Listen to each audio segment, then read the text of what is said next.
وقال رسول الله صلى الله عليه وسلم الدال على الخير كفاعله أو كما قال عليه الصلاة والسلام শুকরিয়া মোহাম্মদ আলমের দরবারে যিনি আমাদেরকে আজকে মাগরিবের নামাজের পরে তার ঘরে এসে কিছু শোনার এবং কিছু শোনানোর জন্য তৌফিক দিয়েছেন। এর জন্য সকলে একটু শুকরিয়া করি আলহামদুলিল্লাহ। এখানে একত্রিত হতে পেরে আমরা কি খুশি না বেজার? সবাই আলহামদুলিল্লাহ খুশি আছে তো? আলহামদুলিল্লাহ। আমরা কি জন্য একত্রিত হয়েছি? মাহফিলের উদ্দেশ্যে। ওর উদ্দেশ্যটা হলো কি? মাহফিল। এই মাহফিলের উদ্দেশ্যটা হচ্ছে কি জানি আমরা? বাস্তবায়ন করব মানুষের সংশোধন, সমাজ সংশোধন বা ব্যক্তি সংশোধন, পরিবার সংশোধন, যেটাই বলে মূল উদ্দেশ্যটা হলো কি সংশোধন। কেমন? আচ্ছা, তাহলে আমাদের অবশ্যই এই ছিল আমাদের ব্যক্তিকেও সংশোধন হতে হবে, আমাকে সংশোধন হতে হবে, আমরা যারা আছি এখানে তাদেরকে সংশোধন হতে হবে, এটাই তো ব্যাপার। আচ্ছা, এখানে যেটা কথা হচ্ছে দেশের এই পাঠাগার নিয়ে। এই পাঠাগার আমরা তো অনেকে জানি না বা নামও শুনি না, আমি কেউ আছি নাকি? হ্যাঁ, থাকতে পারে। তাহলে দেশের এই পাঠাগার সম্পর্কে কথা বলি। কেমন? রাসূল সাল্লাল্লাহু আলাইহি সাল্লামের সর্বপ্রথম ওই সূচনা হয়েছে পড়া শব্দ দিয়ে, মানে পড়ো, আদেশ সূচক। এটা আমর আরবিতে বলা হয় আমর, যেটা অন্যকে আদেশ দিয়ে কোনো কাজের আদেশ দিয়ে যদি কিছু বলা হয় আমর বলা হয়। আমর মানে আদেশ দেয়া। তো রাসূল সাল্লাল্লাহু আলাইহি সাল্লামকে, আচ্ছা আমরা কথা শুনতে রাজি আছি তো?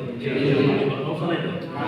আচ্ছা, তো রাসূলকে আদেশ দিয়ে পড়ো, এই আদেশ দিয়ে রাসূল সাল্লাল্লাহু আলাইহি সাল্লামের এই যে বিপ্লবী জীবন, রাসূল সাল্লাল্লাহু আলাইহি সাল্লামের যে দাওয়াতি জীবন, এই দাওয়াতের সর্বপ্রথম সূচনা হচ্ছে এই ওরা শব্দ দিয়ে, পড়ো শব্দ দিয়ে। প্রথম শব্দটাই কি? পড়ো। পাঠাগারের সাথে পড়া সম্পর্ক। এই জন্য ইভেন আমরা পাঠাগার যখন শুরু করি মসজিদ কেন্দ্রিক, আমাদের ফুল পুজো আমরা যে কয়েকদিন শুরু করছি আমরা অধিকাংশ ওই কেন্দ্রিক। এই জন্য এটা আবার ভাগ না, এটা একটু মাথায় রাখতে হবে। ভাগ করি নাই আমরা। আমাদের টার্গেট হলো সর্বপ্রথম টার্গেট হচ্ছে লতিফপুর গ্রাম। টার্গেট হচ্ছে কি? গ্রাম কোনটা? শুধু ফুলপুকুরি নিয়ে আশেপাশে ওটা না, আমাদের এরিয়া যতটুকু আছে আমরা পুরোটাকে নিয়েই কাজ করবো, পুরো এরিয়া নিয়ে কাজ করবো। এটা হচ্ছে আমাদের প্রথম টার্গেট। এটা উদ্দেশ্যগুলো তোমাদের ক্লিয়ার থাকা দরকার, কারণ বিভিন্ন জনের কাছ থেকে বিভিন্ন কথা আছে। এরা তো দুইটা জমি করছে, এরা তো কারো নির্দিষ্ট কাজ, এটা তো এই কাজ, এটা তো বিভিন্ন ধরনের কারণ। ভালো কাজ করতে গেলে সমালোচনা আসবেই। যেখানে রাসূল সাল্লাল্লাহু আলাইহি ওয়াসাল্লাম সমালোচনা মুক্ত ছিলেন না, কত ধরনের চারিত্রিক বলি, শারীরিক বলি, মানে সর্বপ্রকারের বাধা রাসূল সাল্লাল্লাহু আলাইহি ওয়াসাল্লামকে দেওয়া হয়েছে। ইভেন আমরা সকলেই জানি যে যুদ্ধে গিয়ে ওনার দাঁত পর্যন্ত কি হয়েছে? শহীদ করা হয়েছে। জানেন না সব? এটা একমাত্র উদ্দেশ্য ছিল কি? রাসূল কি প্রচার করছেন? দিন প্রচার, ভালো কাজের। ওটা তো ভালো কাজের প্রচারই ছিল না, খারাপ কোনো কিছু প্রচার করছে। এই যে ভালো কাজ করতে গেলে বাধা আসবে, এটা একদম একবারে আলাদা থেকে শুরু করে এই পর্যন্ত ভালো কাজ করতে গেলে বাধা আসবে। এটা তো সঠিক গঠনমূলক জবাব দিতে হবে নাকি? হ্যাঁ, এই জন্য এটা সকলের স্মরণ রাখা দরকার যে আমরা যে পাঠাগার করেছি এটা সর্বপ্রথম কাজ হচ্ছে সমাজ সংস্কার। রাসূল ইসলাম পড়া দিয়ে সমাজ সংস্কার শুরু করেছেন। কোরআনের মূল উদ্দেশ্য হচ্ছে কি করা? পড়া। কোরআন কিন্তু আমরা এখন বানাই হচ্ছে কি নির্দিষ্ট গোষ্ঠীর জন্য, যেমন এটা আলেম ওলামা পড়বে, এটা শুধু তারা রাখবে, মসজিদে কিছু তাক থাকবে, এবং কিছু কোরআন থাকবে, কেউ এসে পড়বে, আর কেউ পড়বে না। আমরা এটা নির্দিষ্ট গোষ্ঠীকে দিক বানিয়ে ফেলছি। এটা কিন্তু কোরআনের উদ্দেশ্যে আসেনি।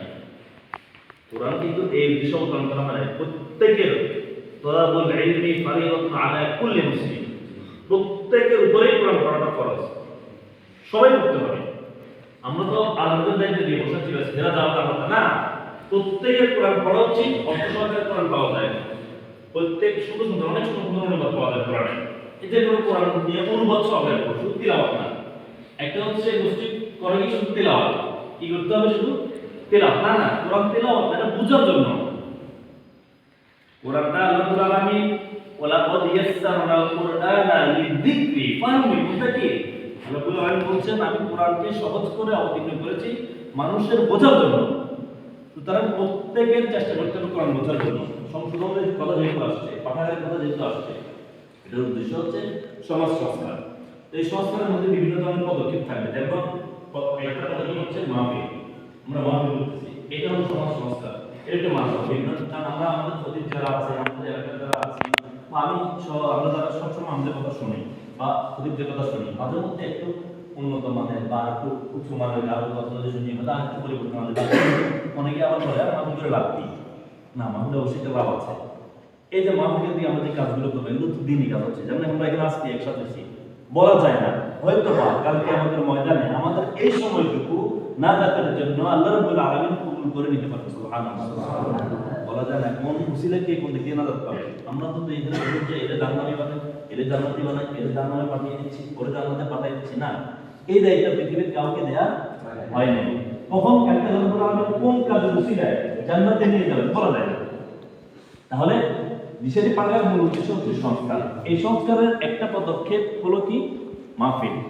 এই যে আস্তে আস্তে আবার আসবে সমাজে অনেক দরিদ্র স্টুডেন্ট থাকে, এদের পড়ার ক্ষেত্রে সমস্যা হয়, যদি একটু সহায়তা পায়, যদি একটু সাহায্য পাইতো, কারো তো বাপ মারা গেছে এতিম, তাকে সাহায্য করার মতো কেউ নাই, সে যদি একটু সাপোর্ট পায়, একটু সহায়তা পায়, সে ভালো একটা অবস্থানে যেতে পারে। এই ধরনের ব্যক্তি থেকে সহায়তা করা। সমাজের একটা দরিদ্র মানুষ আছে, এর আসলে কেউ নাই দেখার মতো, আমরা অনেকে বিত্ত বানাচ্ছি, আমরা চেষ্টা করব বিত্তবানদের কাছ থেকে কিছু সাহায্য সহযোগিতা নিয়ে যথাযুক্ত যে প্রাপ্য হকদার তার কাছে পৌঁছানো। এই যে এই ধরনের বিভিন্ন বৃক্ষরোপণ কর্মসূচি থাকতে পারে সমাজ এর জন্য, সংস্কারের জন্য বা সমাজের উপকারের জন্য, এরপর আরো বিভিন্ন ধরনের পদক্ষেপ থাকতে পারে। এটা জাস্ট কয়েকটা বললাম আর কি। পাঠাগারের উদ্দেশ্যটা কি এটা বলা যায় একটা, যে কোনো একটা প্ল্যাটফর্ম লাগে কাজ করার জন্য, যে কোনো একটা প্ল্যাটফর্ম লাগে। এই মাধ্যম বা এই সিস্টেমটা রাসূল সাল্লাল্লাহু আলাইহি ওয়াসাল্লাম থেকে চলে আসতেছে, এই জন্য আমরা এটা দিয়ে কি শুরু করেছি ইনশাআল্লাহ। আমরা আশা করি ভবিষ্যতে আমাদের এই সমাজটা পরিবর্তন হবে। একটা সমাজ দেখা যাচ্ছে বিভিন্ন ধরনের, কেউ মাদকাসক্ত জড়িত, কেউ এটার সাথে জড়িত, বিভিন্ন অন্যায় অপকর্ম, বিভিন্ন কাজে জড়িত থাকতো। এই জিনিসগুলোতে আমরা জড়িত হব না ইনশাআল্লাহ। যারা আমরা এই পাঠাগারের সদস্য থাকবো, কখনো মাদকের ধারে কাছে যাব না ইনশাআল্লাহ। পারবো তো ইনশাআল্লাহ। এটা টোটালি হারাম।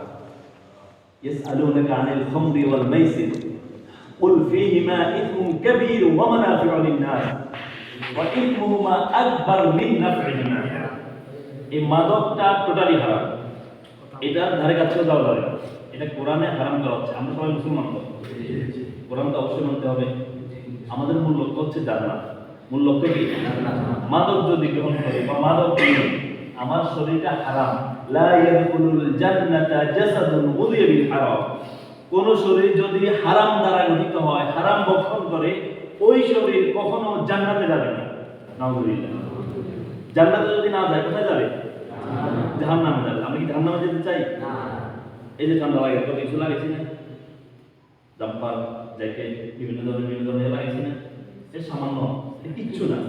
এই পৃথিবীর যত পৃথিবীতে মাইনাস 40-50 ডিগ্রি পর্যন্ত হয়, 60 ডিগ্রি, এইটা হলো সর্বোচ্চ পৃথিবীর। যেখানে পানি ছুটলে ওটা কি হয়ে যায়? বরফ হয়ে যায়। মাটিতে পড়ার আগে এটা কি হয়ে যায়? অ্যান্টার্কটিকা এমন একটা জায়গা আছে যেখানে মাটি পানি এগুলো সবসময় গরম পানি ইউজ করতে হয়, একটু ইয়ে এটা বরফ হয়ে যায়। এটা পানি মারে ছুটছে, বাইরে ছুটছে, নিচে পড়তে পড়তে এটা কি হয়ে যাচ্ছে? এইটাও কিছু না। এই ঠান্ডাটা মানে বরফ হচ্ছে কেন? ঠান্ডার পরিমাণ এত বেশি, -60 ডিগ্রি কম না। আমরা তো এখানে মাইনাস এখনো যাই, এগুলো কি মাইনাস আছে আমাদের এখানে? না, এটাতে আমাদের এই অবস্থা। এইবার তাহলে চিন্তা করি যে